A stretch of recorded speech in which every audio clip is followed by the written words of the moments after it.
দোকানদার, আমার মায়ের জন্য একটা ভালো দেখে শাড়ি দেখান তো। এই দোকানটা বড় লোকদের জন্য, তোমার মতো লোকের শাড়ি এখানে নেই। যাও, বাইরে যাও। আজ আমি গরিব বলে আমাকে দোকান থেকে বের করে দিলে আমি এই অপমানের প্রতিশোধ অবশ্যই নিব। মনে রেখো, একদিন আমি এই দোকানের মালিক হয়ে ফিরবো। মায়ের জন্য শাড়ি কিনতে গিয়ে আজ অপমান করলো, কিন্তু আমি হাল ছাড়বো না। যে করেই হোক আমাকে পুরো দোকানটা কেনার লাগবে, কিন্তু এত টাকা আমি কোথায় পাবো? শোনো শোনো শোনো, যে কেউ কালিয়া পালোয়ানকে হারাতে পারবে সে পাবে 50 লাখ টাকা পুরস্কার। 50 লাখ টাকা! এই টাকায় আমি শুধু শাড়ি নয়, পুরো দোকানটাই কিনে নিতে পারবো। আমাকে যে করেই হোক কালিয়া পালোয়ানকে হারাতে হবে। এই ছোট লোকটা আমার সাথে লড়বে হাল্ক, আমার সামনে তুই 2 সেকেন্ডও টিকতে পারবি না। কালিয়া, আমি তোকে হারিয়ে 50 লাখ টাকা পুরস্কার নিয়ে যাব।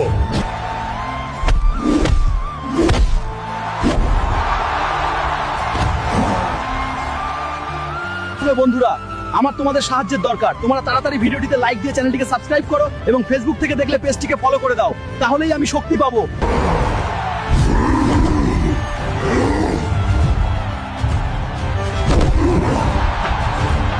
আজকের বিজয়ী হলো হাল্ক।